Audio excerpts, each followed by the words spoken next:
On November 25, 2012, the world of Formula One witnessed a milestone. Michael Schumacher, one of the greatest drivers of all time, raced in his final competition. Interestingly, this memorable event took place in Brazil, more precisely at the Interlagos circuit. On that special day, Schumacher, the only seven-time champion at that time, was under all the spotlights.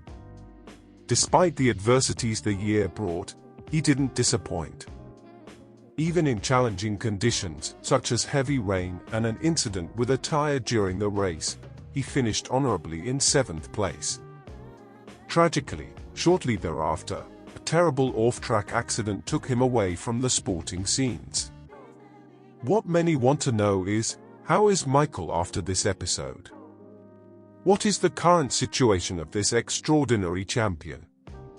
If you also have this curiosity, let's together discover the continuation of this story. Michael Schumacher, an iconic name in Formula One, was born on January 13, 1969, near Cologne, Germany.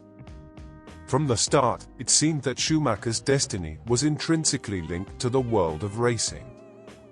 He wasn't alone in this passion. His older brother, Ralph, would also tread similar paths on the tracks. Michael's father was a simple bricklayer. In his spare time, he worked at a kart track. It was there that Schumacher's mother also managed the canteen, keeping the place in order. A humble family, but with a clear connection to the world of motorsport. When Michael was just 4 years old, he showed his early interest in racing. With a makeshift kart chassis, he imagined crossing finish lines. The young boy's enthusiasm was so evident that his father decided to adapt a small motorcycle engine to the kart. The excitement led young Schumacher to collide with a post. However, this episode was not a discourager, but rather a small obstacle in his upward journey. Surprisingly, at 6 years old, Michael was already displaying his innate talent, winning his first kart championship. It was clear he had a special gift. However, talent often needs more than passion to develop, it needs resources. The Schumachers weren't wealthy, but Michael's potential caught attention. Visionary sponsors decided to invest in his promising career. With time and the necessary support, he progressed rapidly. In 1987, the young driver not only became the German kart champion but also the European champion. His passion for the tracks was so intense that he decided to leave school to become a mechanic apprentice. A bold decision that soon proved right. After all, it didn't take long for his talent as a driver to overshadow his mechanical ability. In 1990, another milestone, Schumacher won the German Formula 3 championship. This triumph didn't go unnoticed, and Mercedes, seeing his immense potential, hired him to drive sports cars. And the following year, a new chapter began with his impressive Formula One debut. His first F1 race is worthy of a movie script. Bertrand Gachot, a Jordan driver, was arrested after an incident in London.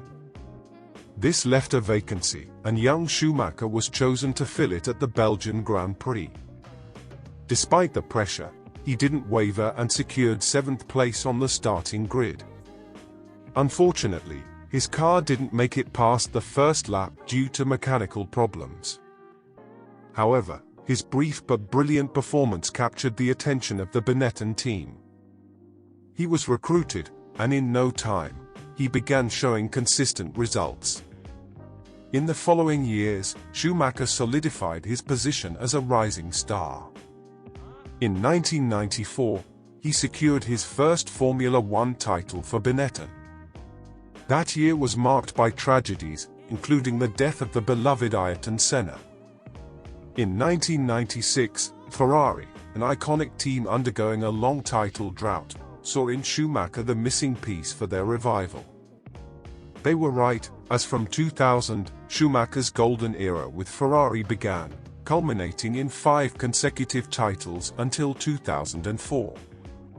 Beyond the titles, There were controversial moments, like the race in Austria where Rubens Barrichello, at the team's request, allowed Schumacher to win. It was a decision that sparked debates but also showcased Ferrari's team spirit. The following years were challenging. The competition was fierce, with talented drivers like Fernando Alonso and Kimi Räikkönen. However, Schumacher displayed his class and in 2003, won one of the most competitive championships of his career. 2006 marked his first retirement, but the call of the tracks was strong. In 2010, he returned, now with Mercedes. Although the results weren't the same, his passion and determination never wavered. Reflecting on Schumacher's career is awe-inspiring.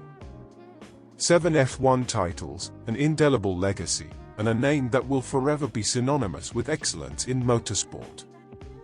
His journey is a road rich with triumphs, challenges, and unforgettable moments that cement him as one of the greatest legends of the sport.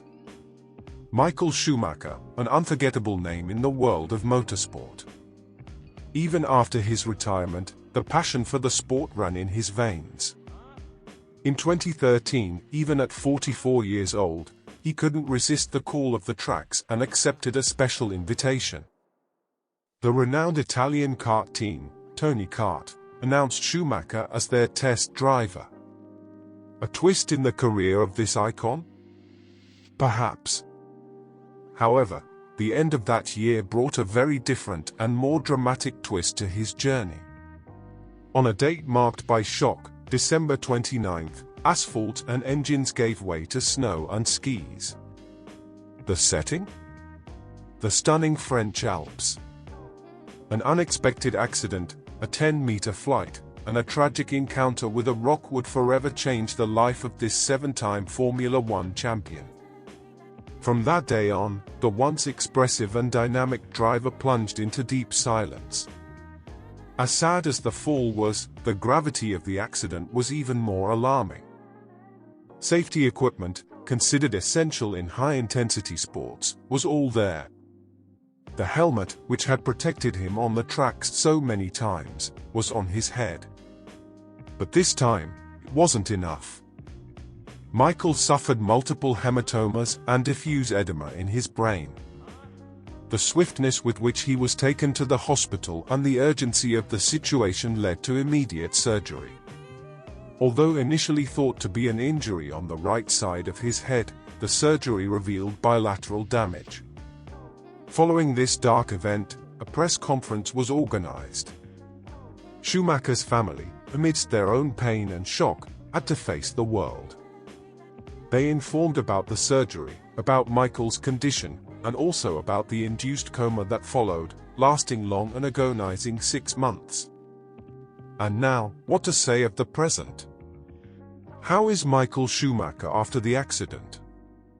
A seemingly simple question, but with an answer shrouded in mystery and privacy.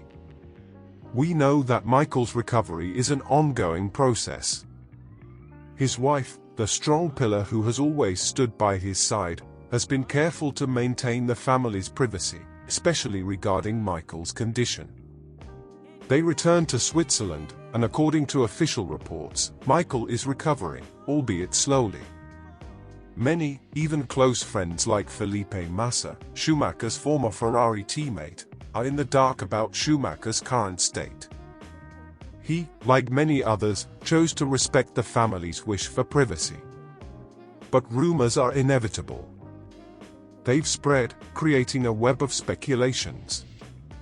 Some say he's confined to a wheelchair, others claim he communicates only with his eyes. However, none of this has been confirmed.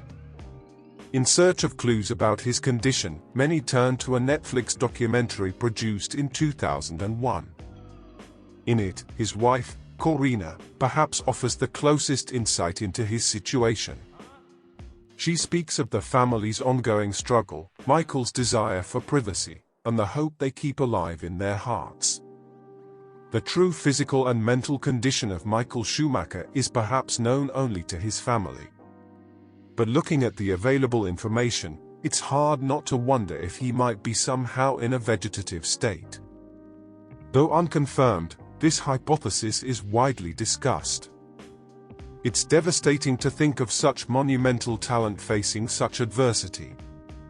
Schumacher's impact on the world of motorsport and his ongoing fight are a testament to his strength and passion. A tribute is due not just to the champion of the tracks, but to the man facing one of the toughest races of his life.